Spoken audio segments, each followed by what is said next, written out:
ঘনিয়ে আসছে ঈদুল আজহা। প্রস্তুত ট্যানারি মালিক ও ব্যবসায়ীরা, তবে ট্যানারি মালিকদের কাছে আড়তদারদের বকেয়া ও লবণের দাম নিয়ে রয়েছে দুশ্চিন্তা।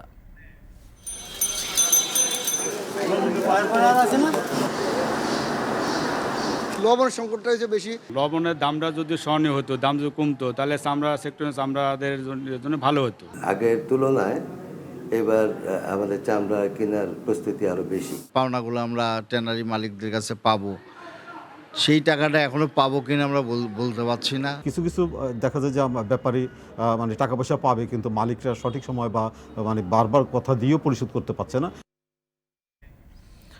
কোরবানির ঈদকে ঘিরে ব্যবসায়ীদের প্রস্তুতি নিয়ে থাকছে বিস্তারিত। আর পুরো আয়োজন জুড়ে সঙ্গে আছি আমি, গালিব ইবনে রিয়াজ। এদিকে কোরবানির ঈদের আর মাত্র কয়েকদিন বাকি থাকলেও মশলার বাজারে নেই সুখবর। জিরা বেড়ে গেছে, তারপর হলুদ বেড়ে গেছে, ধনিয়া বেড়ে গেছে, এলাচ বেড়ে গেছে, লবঙ্গ বেড়ে গেছে। আগে হাফ কেজি লাগতো, সেখানে 1 কেজি নিয়ে যেত। যেখানে 1 কেজি প্রয়োজন হলে সেখানে 2 কেজি নিয়ে যেত। এখন সেরকম আর হয় না। আমদানি খরচ বেশি হওয়ার কারণে জিরার বাজারটা বেশি আছে। টোটাল 5%-এর মতো মশলার আমদানি বেড়েছে। অন্যদিকে যদি আমরা ভ্যালুর কথা বলি, তাহলে গত বছরে আমরা যে মূল্যে শুল্কায়ন করা হয়েছে, এই বছরে প্রায় একই মূল্যে শুল্কায়ন করা হচ্ছে। মশলার বাজার নিয়ে থাকছে এখন সকালে বিস্তারিত, তবে তার আগে জানাবো ট্যানারি মালিক ও ব্যবসায়ীদের খবর। প্রতি বছরের মতো এবছরও সাভারে চামড়া শিল্প নগরীতে কাঁচা চামড়া সংগ্রহের প্রস্তুতি চলছে। ঠিকভাবে কাঁচা চামড়া সংগ্রহ করতে পারলে এবছর প্রায় $700 মিলিয়ন চামড়া রপ্তানি করা সম্ভব বলে মনে করছে ট্যানারি মালিকদের সংগঠন বাংলাদেশ ট্যানার্স অ্যাসোসিয়েশন। সিউল আহমেদের প্রতিবেদনে বিস্তারিত।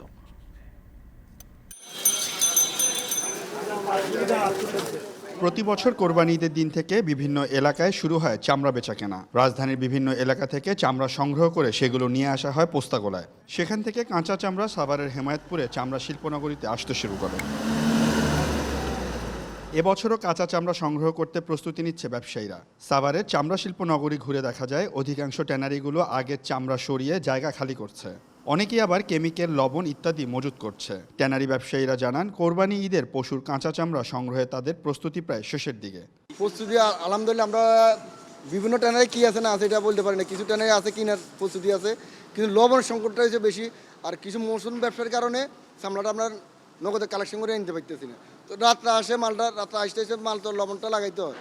তো লাগাইতে লাগাইতে আমরা রাত্রে 12-1 বাজে মালটা আমরা কালেকশন করে যেতে পারি, তো মালটা আমরা বাঁচাতে পারি।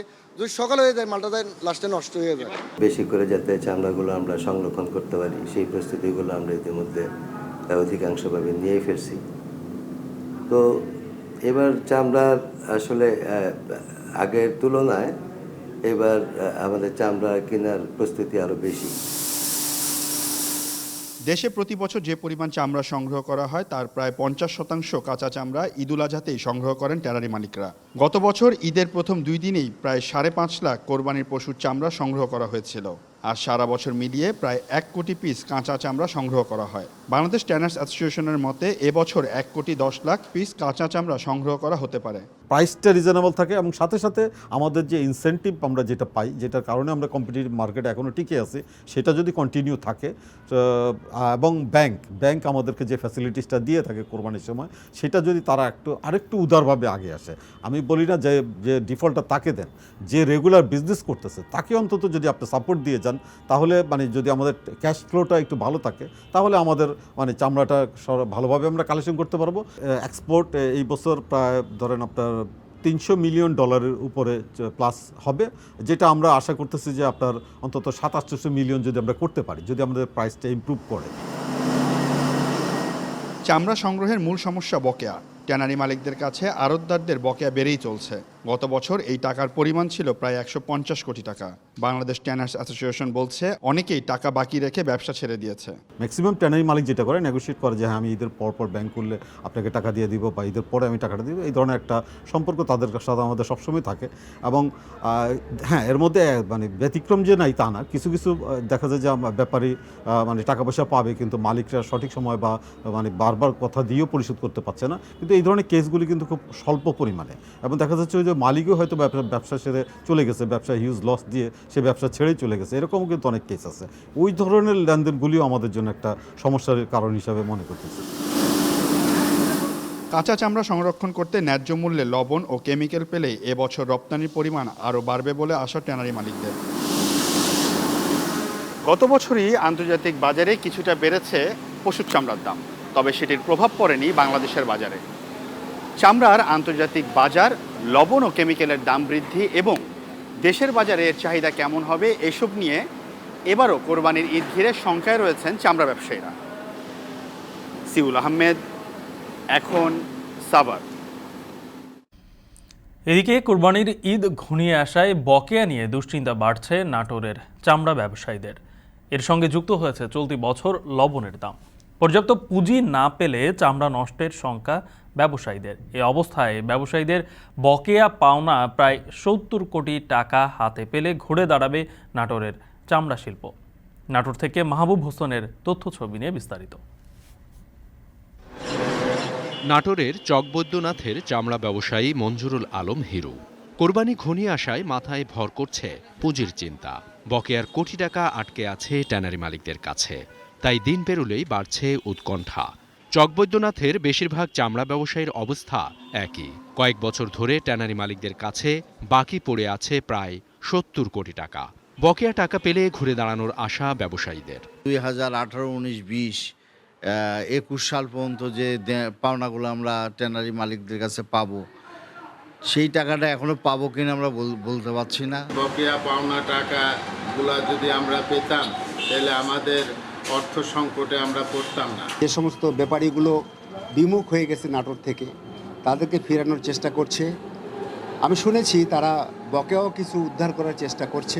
বর্তমানে নগদ বেচা কেনা হচ্ছে। পুরাতন টাকায় 15, 14 থেকে 17, 18 সালের টাকাগুলো যদি আমরা পাই তাহলে চামড়া ব্যবসাটা আরও ভালো হবে। এখন কটা বছর ধরে চামড়া ব্যবসাটা মোটামুটি নগদ বেচা কেনা হচ্ছে। প্রতি মৌসুমে চামড়া লবণজাত করতে প্রয়োজন হয় অন্তত 500 টন লবণ। তবে প্রতি বস্তায় মোটা লবণের দাম বেড়েছে 300 টাকা পর্যন্ত। এতে বাড়বে চামড়া সংরক্ষণের খরচ। পুঁজির সংকট হলে নষ্ট হওয়ার আশঙ্কাও রয়েছে। পাশাপাশি এই সুযোগ কাজে লাগিয়ে অসাধু ব্যবসায়ীরা পাশের দেশে চামড়া পাচারেরও তৎপরতা চালাতে পারে। কারণ তুলনামূলক ভারতে চামড়ার দাম বেশি। ভালো মানের গরুর চামড়া বিক্রি হচ্ছে 1500 রুপি এবং খাসি 20 থেকে 25 রুপিতে। যদিও পাচার ঠেকাতে শক্ত অবস্থানে জেলা প্রশাসন। চামড়া শিল্পের বড় ফ্যাক্টরি হচ্ছে লবণ। লবণের দামটা যদি সহনীয় হতো, দাম যদি কমতো, তাহলে চামড়া সেক্টরে চামড়াদের জন্য ভালো হতো। কিন্তু লবণের দাম তো অতিমাত্রায় বৃদ্ধি। লবণের দামটা আমাদের যদি না কমে তো অনেক চামড়াই এবার পচে নষ্ট হয়ে যাবে। সরকারের নিয়মের বাইরে চামড়া যদি পাচার করে এবং এটি যদি কোনোভাবে ধরা পড়ে, এটি আমরা কঠোরভাবে নিয়ন্ত্রণ করব, কঠোরভাবে ব্যবস্থা গ্রহণ করব। সরকারের প্রচলিত যে আইন রয়েছে, আইনের আমরা কঠোর প্রয়োগ করব। দেশের দ্বিতীয় বৃহত্তম নাটোরের চকবৈদ্যনাথের চামড়া মোকামে 5 লাখ পিস গরু এবং 8 লাখ পিস খাসি, বকরি ও ভেড়ার চামড়া সংগ্রহের লক্ষ্যমাত্রা চামড়া ব্যবসায়ী সমিতির। এতে লেনদেন হবে অন্তত 100 কোটি টাকা। এখন নাটোর। নরসিংদীতে গত 5 বছরে কোরবানির ঈদকে ঘিরে পশু উৎপাদন বেড়েছে প্রায় 3 গুণের বেশি। খামারের সংখ্যাও বেড়েছে প্রায় 1.5 গুণ। চলতি মৌসুমে কোরবানির ঈদ ঘিরে 100 কোটি টাকার পশু প্রস্তুত হচ্ছে। এছাড়া জেলার খামারগুলোতে মৌসুমী শ্রমিক হিসেবে কর্মসংস্থান হয়েছে অন্তত 50,000 মানুষের। বিস্তারিত রাকিবুল ইসলামের প্রতিবেদনে। নরসিংদীর শিবপুরের পুটিয়ায় এই খামারে দেশীয় পদ্ধতিতে চলছে গবাদি পশু মোটা তাজাকরণ। একই চিত্র নরসিংদী সদর, মনোহরদী, রায়পুরা সহ জেলার 6 উপজেলার ছোট বড় প্রায় 8,000 খামারে, যেখানে প্রস্তুত হচ্ছে প্রায় 88,000 পশু। কোনো প্রকার বিদেশি ওষুধ প্রয়োগ না করে ছোলা, মিষ্টি কুমড়া, ভুসি, প্রাকৃতিক ঘাস সহ বিভিন্ন ধরনের সুষম খাদ্য ব্যবহার করেই চলছে পশু প্রস্তুতের কাজ। তবে খাদ্যের দাম বৃদ্ধির কারণে এবার খরচ বেড়েছে খামারিদের। পাশাপাশি ভারতীয় গরু প্রবেশ নিয়েও রয়েছে দুশ্চিন্তা। বিশুদ্ধ গোশত পাওয়ার জন্য যতটুকু প্রয়োজন সেইভাবে প্রাকৃতিকভাবে ইনশাল্লাহ গরুগুলা লালন পালন করা হয়। গেছে বছর প্রথম থেকে খাবারের দাম ছিল 1200 টাকা বস্তা, ভুসির বস্তা, এখন 2200 টাকা। এই বছর পুরো খাদ্যের অনুযায়ী গরু যদি না বেচন যায় তো মালিকও বাঁচত না, আর মনে করেন নিজে ঘরে চলার সমস্যা। গরু মোটা জায়গা করার জন্য যেগুলো গরুর জন্য অনেক ক্ষতিকর, এই সমস্ত কিছু আমাদের এখানে আসে না। মৌসুমী শ্রমিকদের দৈনিক মজুরি গড়ে 500 টাকা, কাজের উপর ভিত্তি করে মাসে পাচ্ছে 8 থেকে 17,000 টাকা পর্যন্ত। ঈদ আসলে দেখা যাইতেছে লোকও বাড়তি লাগে বা খামারের প্রচুর কাম বাইরে জায়গা আর কি, যার কাজের অভিজ্ঞতা বেশি ওই লোকের বেতন ভালো দেয়। কুরবানি উপলক্ষে নরসিংদীতে বছর বছর পশু উৎপাদন বাড়ছে। প্রাণী সম্পদ অধিদপ্তরের প্রশিক্ষণ ও সহায়তায় এই সফলতা বলে মনে করেন সংশ্লিষ্টরা। খামারগুলি আমরা নিয়মিত ভিজিট করি, বিভিন্ন ধরনের পরামর্শ দেই, ভ্যাকসিন দেই, চিকিৎসা দেই। আমাদের নরসিংদী জেলার কোরবানি পশুর চাহিদা 65,000-এর মতো। এবছর জেলায় চাহিদার তুলনায় প্রায় 12,500 পশু উদ্বৃত্ত থাকবে। রাকিবুল ইসলাম, এখন নরসিংদী। কুরবানির ঈদ ঘনিয়ে এলেও খাতুনগঞ্জের মশলার বাজারে নেই কেনাবেচা। মশলার দাম বাড়ায় খুচরা বিক্রেতারাও কিনছেন কম, আর কিছু মশলার আমদানি কমায় বেড়েছে দাম। আবার ঋণপত্র জটিলতায় পর্যাপ্ত মশলাও আমদানি করতে পারছেন না ব্যবসায়ীরা। শোয়েব রহমান জানাচ্ছেন বিস্তারিত। সারা বছরের মশলার একটি বড় অংশ বিক্রি হয় কোরবানির ঈদে। ঈদের কিছুদিন আগেই শুরু হয় বেচাকেনা। তবে এবার মশলার বাজারে নেই সুখবর। জিরা, এলাচ, দারুচিনি, লবঙ্গ থেকে শুরু করে আদা, রসুন সহ সব ধরনের মশলার দাম বেড়েছে 30 থেকে 50%। মশলার দাম বেড়ে যাওয়ার অন্যতম প্রধান কারণ বলা হচ্ছে অপর্যাপ্ত আমদানি। কাস্টমসের তথ্যও বলছে, গেল বছর প্রথম 5 মাসের তুলনায় চলতি বছরের প্রথম 5 মাসে দারুচিনি, গোলমরিচ, রসুন বাদে সব ধরনের মশলার আমদানি কমেছে। চলতি বছরে জানুয়ারি থেকে জুনের 10 তারিখ পর্যন্ত জিরা আমদানি হয়েছে 1915 মেট্রিক টন, আর গেল বছর একই সময়ে পণ্যটির আমদানির পরিমাণ ছিল 6,376 মেট্রিক টন। আমদানি কমেছে প্রায় 70%। অবশ্য দেশের স্থলবন্দর দিয়ে প্রায় 90% বেড়েছে পণ্যটির আমদানি। একইভাবে এলাচ 26%, লবঙ্গ 96%, আদা 47% আমদানি কমেছে। অন্যদিকে গোলমরিচ ও রসুনের আমদানি বেড়েছে। টোটাল 5%-এর মতো মশলার আমদানি বেড়েছে। অন্যদিকে যদি আমরা ভ্যালুর কথা বলি, তাহলে গত বছরে আমরা যে মূল্যে শুল্কায়ন করা হয়েছে এই বছরে প্রায় একই মূল্যে শুল্কায়ন করা হচ্ছে, অর্থাৎ কাস্টমস পয়েন্ট অফ ভিউ থেকে কোনো ধরনের মূল্য বৃদ্ধি করা হয়নি। আমদানি কমার প্রভাব পড়েছে মশলার বাজারে। প্রায় সব ধরনের মশলার দাম চড়া। খাতুনগঞ্জে চলতি বছর মার্চের তুলনায় অধিকাংশ মশলার দামই বেড়েছে। এর মধ্যে সবচেয়ে বেশি বেড়েছে জিরার দাম। 400 টাকার পণ্যটি এখন বিক্রি হচ্ছে 850 টাকায়। 1200 টাকার এলাচ এখন বিক্রি হচ্ছে 1500 থেকে 1600 টাকায়। 700 থেকে 800 টাকার লবঙ্গ বিক্রি হচ্ছে 1400 থেকে 1500 টাকায়। জিরা বেড়ে গেছে, তারপর হলুদ বেড়ে গেছে, ধনিয়া বেড়ে গেছে, এলাচ বেড়ে গেছে, লবঙ্গ বেড়ে গেছে। সবগুলাই আসলে ওই ডলার সংকট এবং সব মিলিয়ে আর কি এই প্রভাবটা পড়ছে। ব্যবসায়ীরা বলছেন, ডলারের মূল্য বাড়ায় বাড়তি টাকা দিয়েই মশলা আমদানি হচ্ছে। এছাড়াও চাহিদা মতো ঋণপত্র খুলতে পারছেন না ব্যবসায়ীরা। তার উপর আন্তর্জাতিক বাজারেও বেশ কিছু মশলার দাম বেশি হওয়ায় দেশের বাজারেও প্রভাব পড়ছে। গত বছর যে ডলারের বিপরীতে টাকার মান ছিল 86-85 টাকা, সেটা এখন 100 থেকে 110 টাকায়। সে কারণে 20 থেকে 25% বেড়েছে। আমদানি খরচ বেশি হওয়ার কারণে জিরার বাজারটা বেশি আছে। মশলার বাড়তি দামের কারণে আশানুরূপ ক্রেতা পাচ্ছেন না বলে দাবি খাতুনগঞ্জের ব্যবসায়ীদের। তারা বলছেন, প্রতি বছর কোরবানির ঈদের 20 থেকে 25 দিন আগেই খুচরা বিক্রেতারা ভিড় করেন খাতুনগঞ্জের মশলার বাজারে। তবে এবার ব্যতিক্রম। আগে হাফ কেজি লাগতো, সেখানে 1 কেজি নিয়ে যেত। যেখানে 1 কেজির প্রয়োজন হলে সেখানে 2 কেজি নিয়ে যেত। এখন সেরকম আর হয় না। এখন যার যে যতটুকু লাগে ততটুকু এসে নিয়ে যায়। প্রতি বছর প্রায় 12 থেকে 15টি দেশ থেকে প্রায় 32 ধরনের মশলা আমদানি করে বাংলাদেশ। এক্ষেত্রে বাংলাদেশে মশলা রপ্তানিতে শীর্ষস্থানে আছে ভারতের নাম। এছাড়াও চীন, Myanmar, Ethiopia, Iran, Vietnam, Guatemala সহ বেশ কয়েকটি দেশ থেকে মশলা আমদানি করে বাংলাদেশ। শোয়েব রহমান, এখন চট্টগ্রাম। দিনে দিনে আরও দৃশ্যমান হচ্ছে দেশের দীর্ঘতম রেলওয়ে সেতু।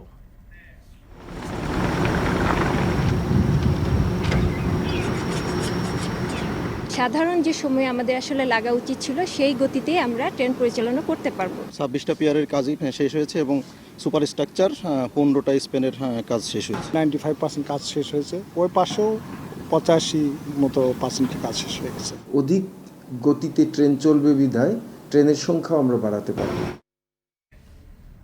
যমুনা নদীতে ডুয়েল গেজ ডাবল ট্র্যাকের বঙ্গবন্ধু শেখ মুজিব রেলওয়ে সেতুর নির্মাণ কাজের অগ্রগতি নিয়ে প্রতিবেদন থাকছে পরের অংশে। ময়মনসিংহের বাজারে সব ধরনের সবজির দাম কেজিতে 2 থেকে 5 টাকা কমে বিক্রি হচ্ছে, তবে বেড়েছে কাঁচা মরিচের দাম। 40 টাকা বেড়ে বিক্রি হচ্ছে 120 টাকায়। বাজার পরিস্থিতি জানাতে মেছোয়া পাইকারি বাজারে আছেন সহকর্মী ইমতিয়াজ আহমেদ। বিস্তারিত জানবো তার কাছ থেকেই। ইমতিয়াজ, হঠাৎ করে কাঁচামরিচের দাম এত বাড়ার কারণ কি, আর অন্যান্য সবজির দরদামও জানাবে না আমাদের?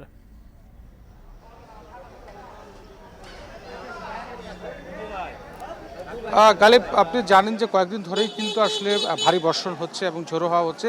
আসলে সবচেয়ে বড় কথা যেটা, যে সবজির জন্য কিছু কিছু সবজি যেটা রয়েছে সেটার জন্য বেশি অতিবৃষ্টি হলে কিন্তু সেই সবজিগুলো ক্ষতিগ্রস্ত। তার মধ্যে আমরা কাঁচামরিচ কিন্তু একটা অন্যতম, যেটা আসলে এখানে যারা চরাঞ্চলের কৃষকরা যারা কাঁচামরিচ নিয়ে এখানে এসেছেন তারা যেটা বলছেন যে অতিবৃষ্টির কারণে সবজিগুলো কাঁচামরিচের ক্ষতিগ্রস্ত হয়েছে, যার কারণে কিন্তু গত সপ্তাহের তুলনায় কেজিতে 40 টাকা কিন্তু বেড়েছে কাঁচামরিচের দাম। এছাড়া যদি অন্যান্য সবজির কথা বলি, যে সেগুলো কিন্তু আসলে প্রায় বেশিরভাগ সবজির দামই কিন্তু অপরিবর্তিত রয়েছে। 2-1টি সবজির দাম 2 থেকে 5 টাকা পর্যন্ত কমেছে।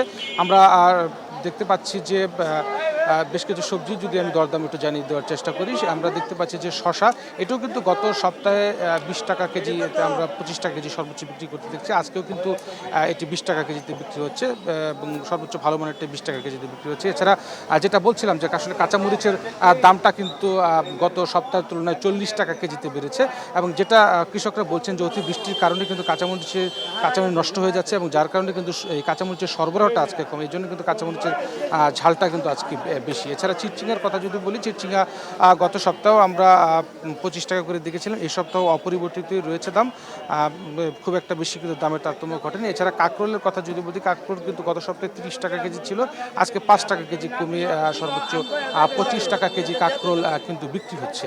এবং সেই সাথে আমরা আরও বেশ কয়েকটি সবজি যদি আমি বলতে চাই, যে বিশেষ করে ধনিয়া পাতা যেটা আমরা দেখতে পেরেছি, সেটা কিন্তু গত সপ্তাহে 30 টাকা কেজি বিক্রি হয়েছিল, আজকে 10 টাকা কেজিতে কমে সর্বোচ্চ 20 টাকা কেজিতে বিক্রি হচ্ছে। এছাড়া ঢ্যাঁড়সের কথা যদি বলি, যে ঢ্যাঁড়স কিন্তু গত সপ্তাহে আমরা 25 টাকা কেজিতে পাইকারি ঢ্যাঁড়স বিক্রি করতে দেখেছি, আজকে 15 থেকে 16 টাকা, 3-4 টাকা পর্যন্ত এই ঢ্যাঁড়সটি দাম কিন্তু কমেছে। এছাড়া বেগুনের কথা যদি বলি, বেগুন কিন্তু প্রায় 20 টাকা কেজি গত সপ্তাহে ছিল, আজকেও 20 টাকা কেজি বেগুন বিক্রি হচ্ছে। এবং সেই সাথে চাল কুমড়ো দেখতে পেরেছি আমরা, চাল কুমড়ো কিন্তু বিক্রি হচ্ছে 20-30 টাকা করে, এটাও গত সপ্তাহ এমন দামই ছিল। সেই সাথে আমরা যদি পুঁই শাক, পালং শাক এবং অন্যান্য যে শাকসবজির কথা যদি বলি, সেগুলো কিন্তু 15-16 টাকা কেজির মধ্যে 15-16 টাকা কেজির মধ্যেই কিন্তু বিক্রি হচ্ছে। এবং লাল শাক আমরা দেখতে পাচ্ছি, লাল শাকও কিন্তু এটাও কিন্তু 10-15 টাকার মধ্যেই বিক্রি হচ্ছে। এছাড়া একটু আগেই বলছিলাম চাল কুমড়ার কথা, এই বড় সাইজের যে চাল কুমড়াটা রয়েছে সেটি কিন্তু 30-35 টাকা, সেটা আবার 5-60 টাকা করে একটু বেশি বিক্রি হচ্ছে। তো সব মিলিয়ে বলা যায় যে গালিব আসলে অতিবৃষ্টির কারণে কিন্তু আমরা কাঁচামরিচ এবং করলার দামটাই কিন্তু বেড়েছে।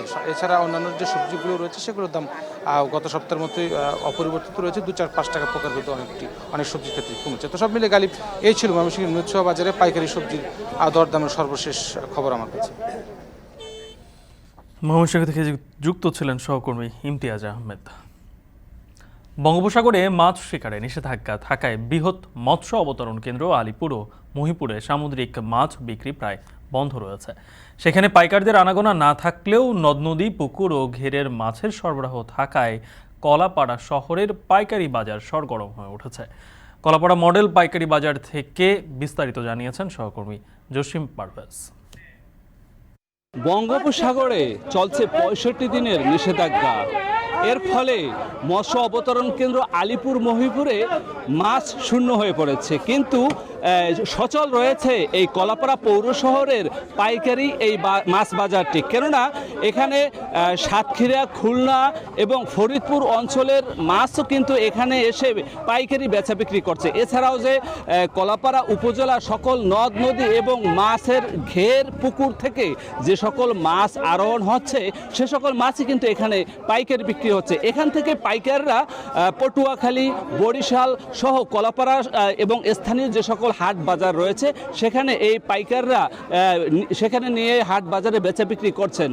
তো এখানকার মৎস্য ব্যবসায়ী সংশ্লিষ্ট সকলের সাথে যোগাযোগ করে আমি যতটুকু নিশ্চিত হয়েছি যে এখন বঙ্গোপসাগরে যেহেতু নিষেধাজ্ঞা চলছে, এর ফলে এখানে মাছের সরবরাহ কিছুটা কম, কিন্তু এখানে মাছের দাম একটু চড়া রয়েছে। প্রতি মন রুই, কাতল, মৃগেল, কাওয়াইন এবং শিং, মাগুর এবং চিংড়ি সহ বিভিন্ন প্রজাতির মাছ এখানে বেচা বিক্রি হচ্ছে। প্রতি মনে 1 থেকে 2,000 টাকা বেশি দরে এখন বেচা বিক্রি হচ্ছে বলে এখানকার পাইকাররা আমাকে নিশ্চিত করেছে। কিন্তু যখন সমুদ্রে 65 দিনের অবরোধ শেষ হয়ে যাবে, মাছের সরবরাহ বৃদ্ধি পাবে, তখন কিন্তু এই মাছের দামটা কিছুটা হ্রাস পাবে বলে এমনটি নিশ্চিত করেছে এখানকার ব্যবসায়ীরা। তো এই ছিল আমার কাছে কলাপাড়া পাইকারি মাছ বাজারের সর্বশেষ খবর। এখন সকলে নিচ্ছে ছোট্ট একটা বিরতি, ফিরছি একটু পরেই।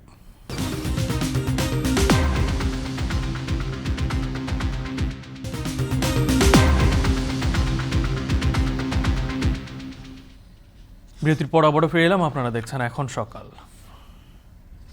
দেশের একমাত্র প্রাকৃতিক মৎস্য প্রজনন ক্ষেত্র হালদা নদীতে ডিম ছেড়েছে মা মাছ। রাজ থেকে সংগ্রহকারীরা ডিম সংগ্রহে ব্যস্ত হয়ে পড়েছেন। এ বিষয় নিয়ে বিস্তারিত জানাতে হালদা নদী থেকে যোগ দিচ্ছেন সহকর্মী কাজী মাহফুজ। জানাবেন, নদীতে জাল ফেলে সংগ্রহকারীরা আসলে প্রত্যাশিত ডিম পাচ্ছেন কিনা, আর বিশেষ করে কি মাছের ডিম সব থেকে বেশি পাওয়া যাচ্ছে?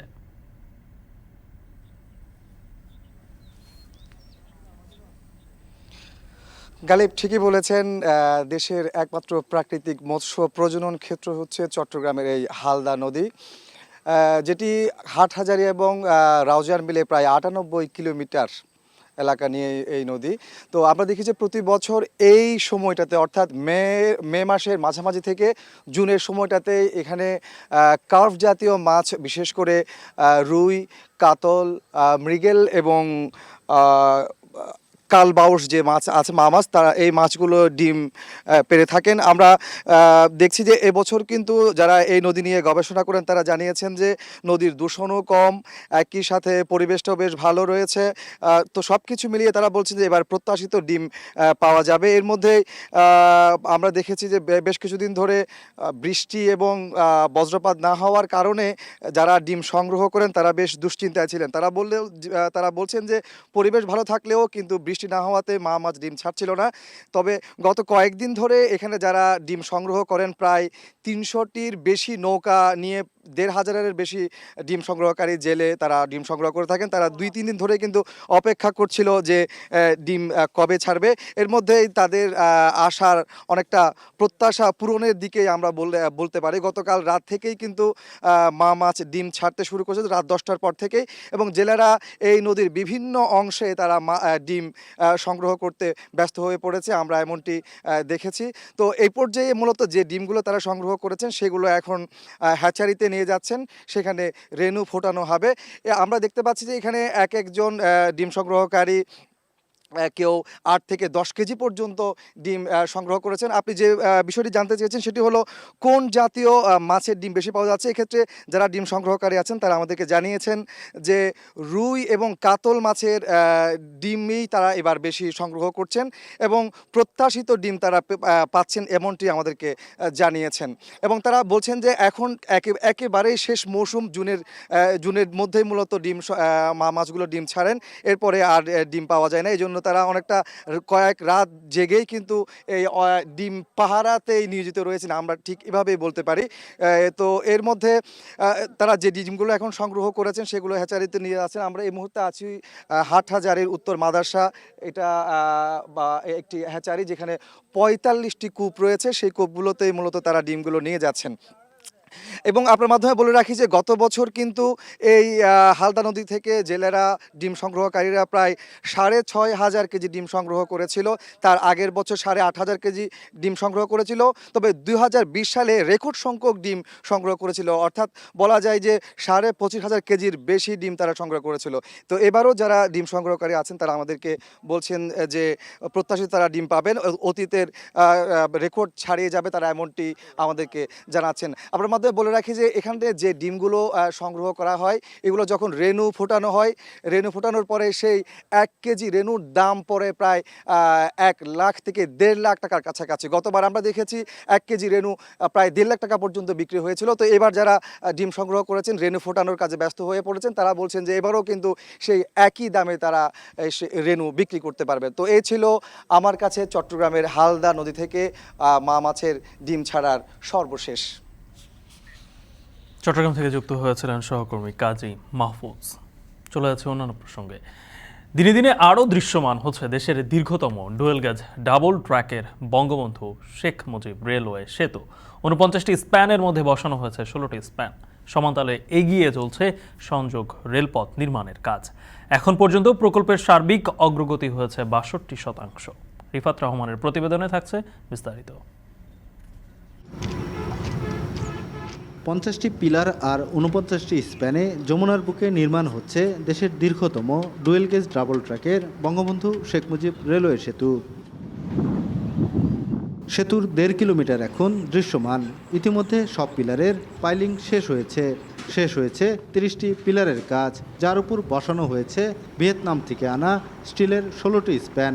এগিয়ে চলছে বাকি পিলারগুলোর কাজও। আমাদের দুটো লাইনে ট্রেন আসা এবং যাতায়াতের কাজটি হবে।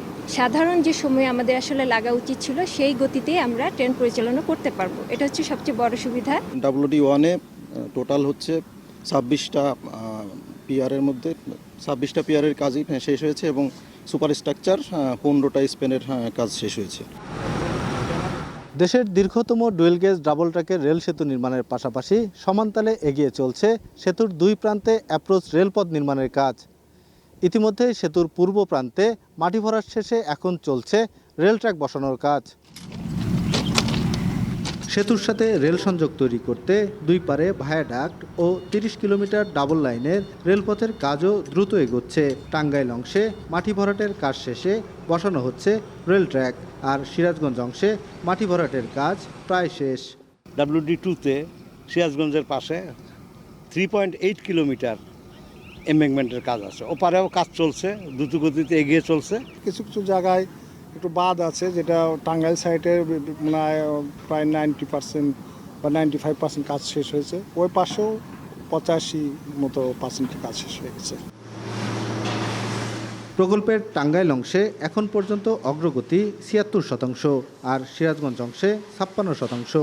সব মিলিয়ে প্রকল্পের সার্বিক অগ্রগতি 62%। এশিয়ার অন্যান্য দেশের সাথে কন্টেইনার ট্রেন চলাচলের একটা ব্যাপক সম্ভাবনা আছে। এই সেতু চালু হলে সেই গুডস মুভমেন্টগুলো শুরু হবে, প্লাস অধিক গতিতে ট্রেন চলবে বিধায় ট্রেনের সংখ্যাও আমরা বাড়াতে পারবো। জাপান ও বাংলাদেশের যৌথ অর্থায়নে 16,781 কোটি টাকায় নির্মাণ হচ্ছে এই রেল সেতু। সবকিছু ঠিক থাকলে 2024 সালের ডিসেম্বরে এই সেতুর উপর দিয়ে চলবে ট্রেন। দেশের দীর্ঘতম এই রেল সেতুটি চালু হলে ঢাকার সাথে দেশের উত্তর ও দক্ষিণ পশ্চিমাঞ্চলের রেল যোগাযোগের ক্ষেত্রে যেমন নতুন দিগন্তের সূচনা হবে, তেমনি তৈরি হবে পার্শ্ববর্তী দেশগুলোর সাথে রেলে পণ্য পরিবহনের সক্ষমতা। খুলবে ব্যবসা বাণিজ্য সহ সম্ভাবনার নানা দ্বার। বঙ্গবন্ধু রেল সেতু প্রকল্প থেকে রিফাত রহমান, এখন সিরাজগঞ্জ।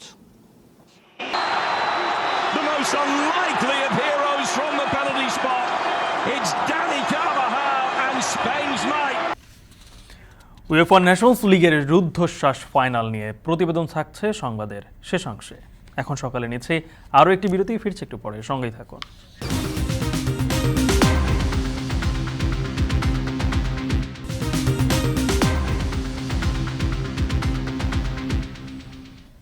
বিরতির পর আবারও ফিরে এলাম, আপনারা দেখছেন এখন সকাল।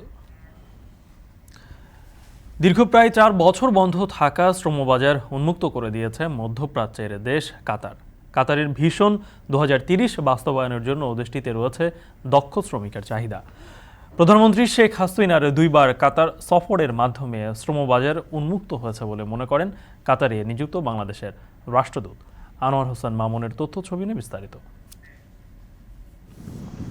ফিফা ফুটবল বিশ্বকাপ ঘিরে ব্যাপক অবকাঠামো উন্নয়ন হয়েছে মধ্যপ্রাচ্যের দেশ কাতারে। পাল্টে গেছে দেশটির চিত্র, ছবির মতো রং বেরঙের সাজে এখন এই দেশ, যেখানে বড় বড় ইমারত, সুউচ্চ দালানকোঠা, রাস্তাঘাট ও স্টেডিয়াম নির্মাণে বড় অবদান রেখেছেন প্রবাসী বাংলাদেশি শ্রমিকরা।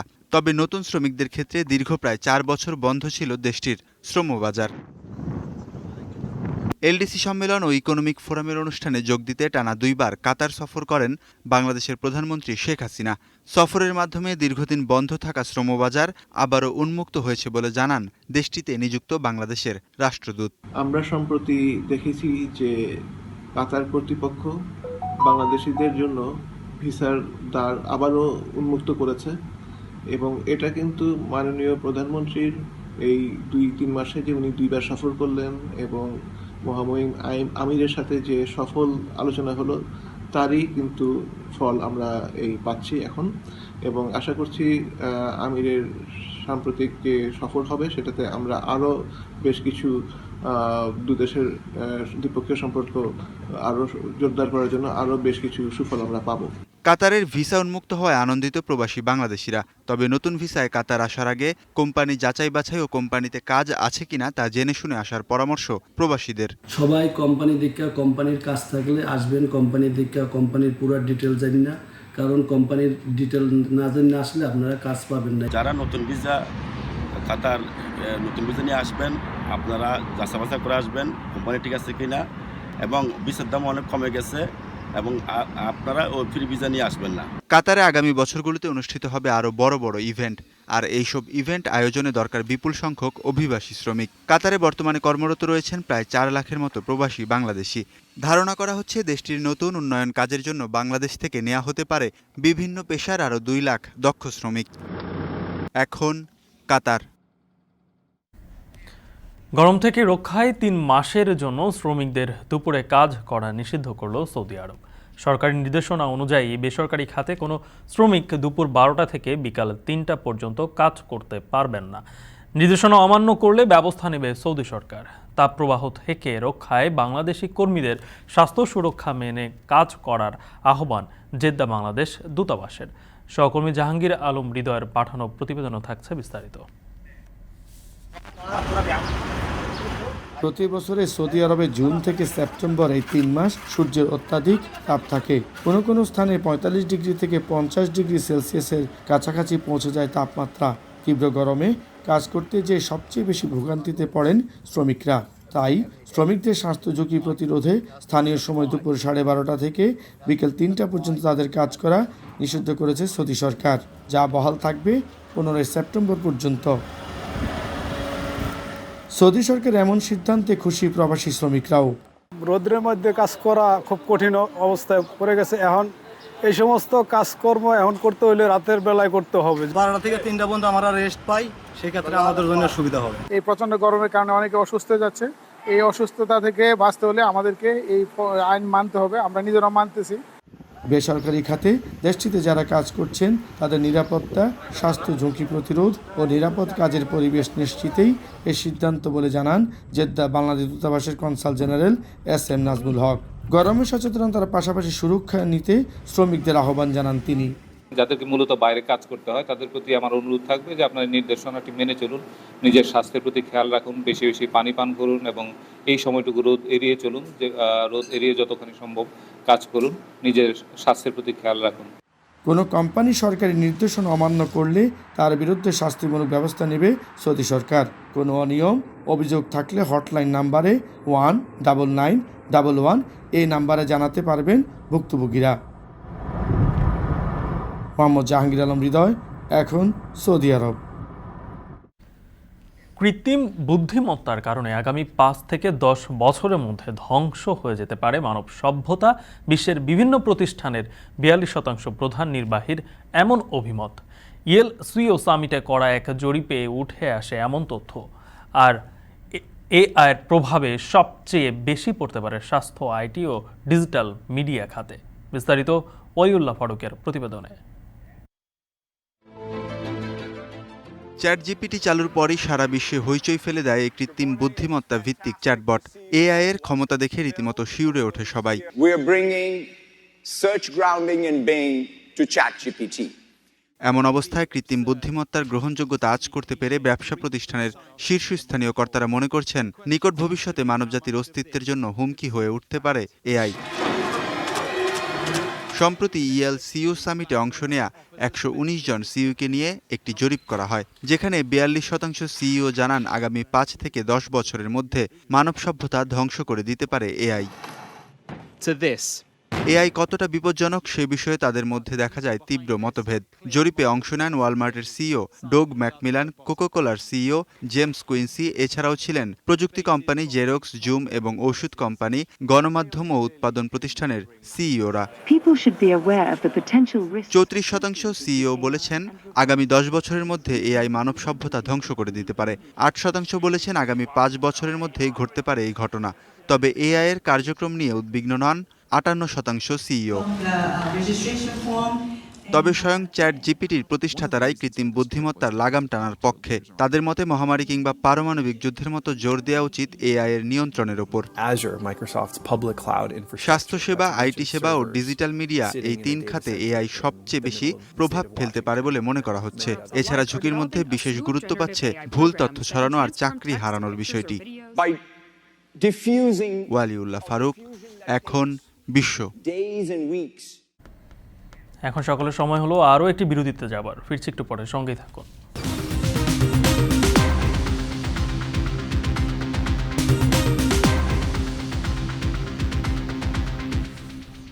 বিরতির পর আবারও ফিরে এলাম, আপনারা দেখছেন এখন সকাল।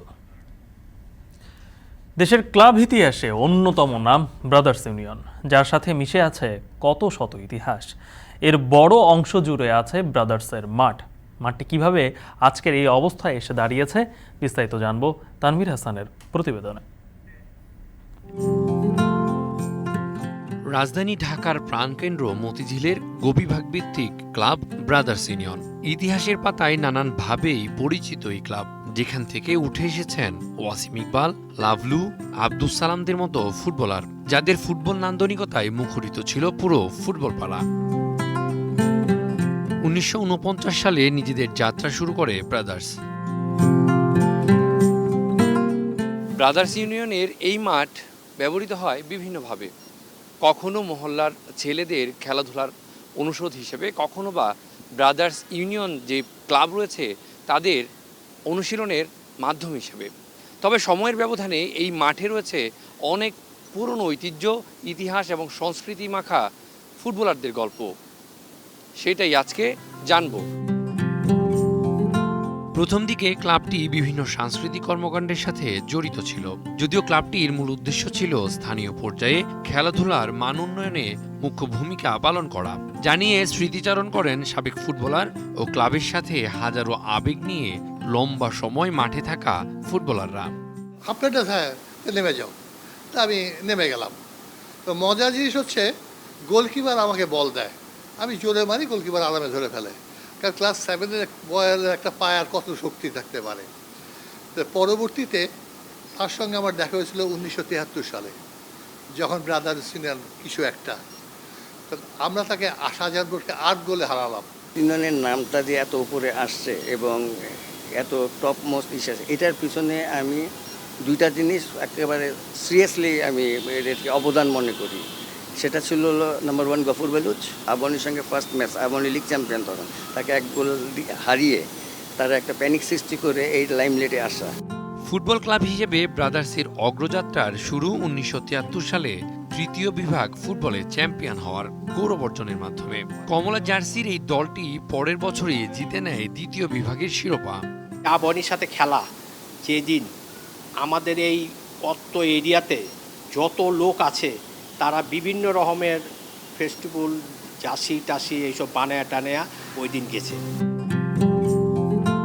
যে মাঠে খেলে বাংলাদেশের জার্সি গায়ে জড়িয়েছেন, হয়ে উঠেছেন প্রবীণ, সেই মাঠ কিভাবে আজকের এই পর্যায়ে এসে দাঁড়িয়েছে, সেই স্মৃতির পৃষ্ঠা উল্টে জানান কিভাবে তৈরি হয়েছে এই মাঠ।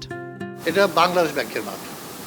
এটা ছিল এখন যে পজিশন দেখতে, তার 3 ভাগের 2 ভাগই ছিল মাঠ করে, ডান দিকটা ছিল অনেক নিচু।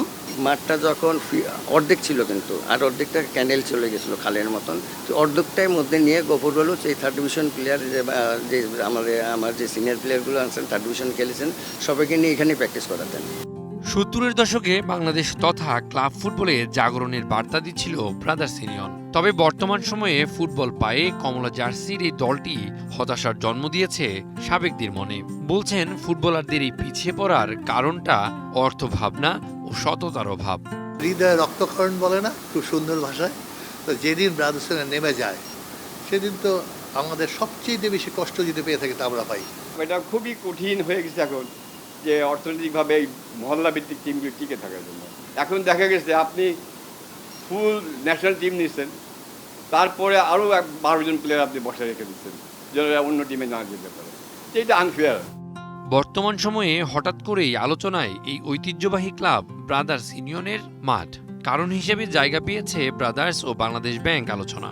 যদিও এই ক্লাবের মালিকানায় বাংলাদেশ ব্যাংক, তবে স্বাধীনতার আগে থেকেই এই মাঠ ব্যবহার করে আসছে ব্রাদার্স ইউনিয়ন। তাই তো সাবেক ফুটবলাররা বলছেন প্রিয় মাঠে হবে না কোনো হস্তক্ষেপ, মাঠ ব্যস্ত থাকুক শুধুই খেলায়।